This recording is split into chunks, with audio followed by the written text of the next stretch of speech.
The scene opens in silence, as if time itself has been suspended inside the page. A field of gold stretches outward in every direction, shimmering softly like light caught in the surface of still water.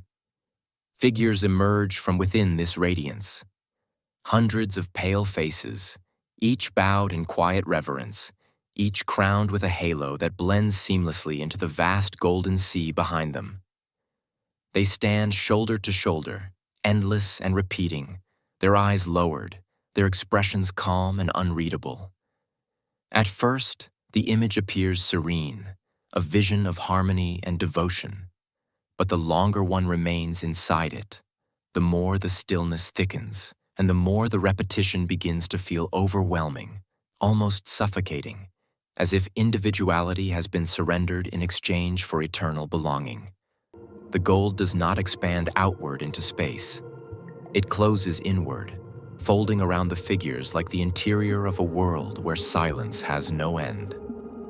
This vision was born in a time when faith shaped not only how people prayed, but how they imagined the structure of existence itself. The Book of Hours, commissioned by Louis de Laval in the late 15th century, was not a simple devotional object. It was a personal universe, a carefully illuminated world crafted by artists such as Jean de Colombe, whose delicate hands shaped pigment and gold leaf into images of spiritual order and celestial hierarchy. These pages were created in an age marked by war, illness, political uncertainty, and a constant proximity to death.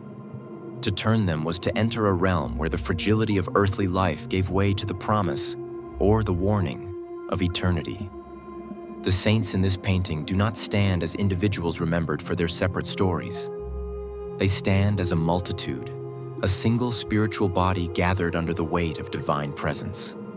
Beneath the surface of this luminous gathering lies a deeper narrative, one rooted in medieval devotion and the longing to be counted among the saved. These saints occupy a space beyond time, a threshold where earthly identity has already dissolved and the soul has crossed into another order of existence. There is no motion here, no suggestion of past or future, only an eternal present, suspended and unchanging. This illumination does not depict an event. It depicts a condition.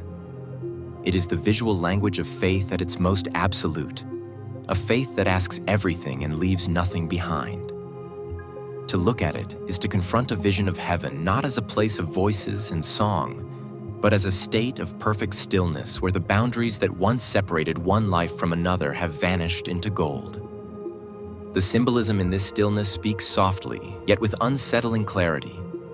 The halos merge upward into a continuous pattern until they lose their distinct edges, transforming into a golden landscape that replaces sky, distance, and horizon.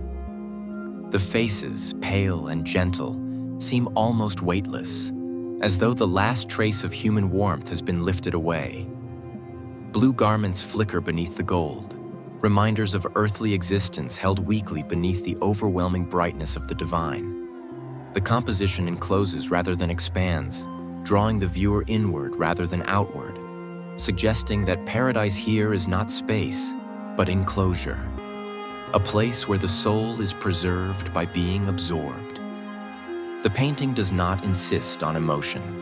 It allows the viewer to discover one quietly, like the realization of a thought that has been waiting below consciousness. Yet the meaning of this illumination extends beyond its sacred context and touches something deeply human, something still recognizable in the modern world.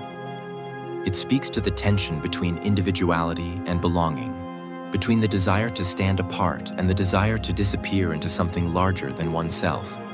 Power exists here not as force, but as submission. The painting suggests that salvation may come at the cost of identity. That eternity may require the self to fade into pattern and silence. What appears on the surface as harmony may also be read as surrender.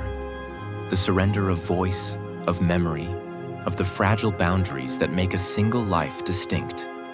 The saints seem peaceful, yet their stillness carries a strange weight, as though devotion has become so complete that nothing human remains untouched. To those who lived in the 15th century, This page would have been a vision of assurance, a promise of order in a world haunted by uncertainty. It represented hope, reverence, and spiritual security. But to a modern eye, shaped by a culture that values individuality and personal identity, the same image can evoke unease, even quiet dread. Where earlier viewers saw glory, we may sense disappearance. Where they saw eternal community, we may feel erasure. The painting has not changed. Only the mind that encounters it has. And in that shift lies a subtle but profound dissonance. The same gold that once promised salvation now raises questions about what must be sacrificed to achieve it. There is, however, a small, nearly hidden element in the composition that resists complete absorption into the multitude. If one looks closely, not every face is identical. Not every expression dissolves entirely into repetition. Small differences linger. A slightly tilted head, a faint suggestion of thought, a trace of individuality that refuses to fully vanish beneath the gold. These details do not break the unity of the scene.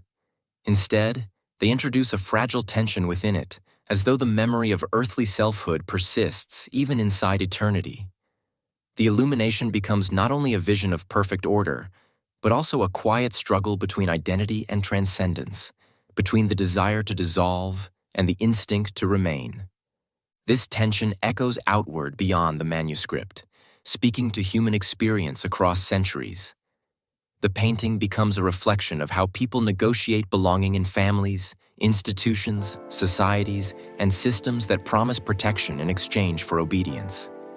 It reveals the uneasy truth that safety can resemble confinement, that harmony can resemble silence, that spiritual order can resemble the erasure of the self. The saints do not resist what has happened to them, but the viewer may feel the weight of what has been relinquished. The gold is beautiful, but it is also absolute, and absolute beauty can carry its own quiet severity. The psychological depth of this illumination lies in what it does not say. It refuses to tell the viewer how to feel. It offers no expression of suffering, but also no visible joy. It exists beyond emotion, beyond narrative, beyond motion, and in that absence, the mind begins to wander into uncertainty. Is this a vision of peace or of distance? Of fulfillment or of disappearance? The painting lingers between interpretations, holding both possibilities at once, allowing the viewer to oscillate between reverence and unease without ever settling entirely into either.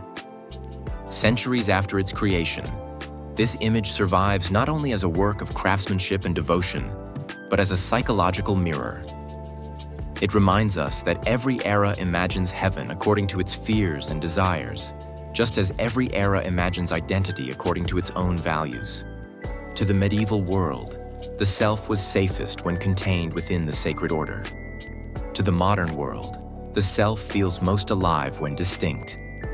The illumination becomes a point of friction between these worldviews, revealing how deeply our understanding of meaning depends on the idea of who we believe we are. And yet, even now, the painting possesses a quiet, enduring beauty, a beauty that does not comfort but commands reflection. The gold still glows, the faces still bow, the silence still holds. The saints remain as they have always been, suspended at the threshold between human life and whatever lies beyond it. Their presence lingers like a thought that cannot be dismissed, a vision that continues to ask the same silent question wherever it is seen. In the end, the illumination does not offer certainty. It does not promise that eternity is gentle, nor does it insist that it is cruel. It simply shows a world where time has ended and the self has entered something vast, bright, and irrevocable. What that space represents, salvation, surrender, peace, or disappearance, is left for the mind to decide. And perhaps that is its deepest power, that beneath the gold, beneath the repetition, beneath the stillness, the painting leaves us alone with our own fears and hopes about what awaits beyond the limits of our lives. The page closes, But the image does not fade. It remains imprinted in memory, luminous and distant, a gathering of silent faces disappearing into endless light. It whispers not only about faith and eternity, but about the fragile boundaries of identity, the longing to belong, and the quiet tension between the desire to endure and the temptation to vanish into something greater than ourselves.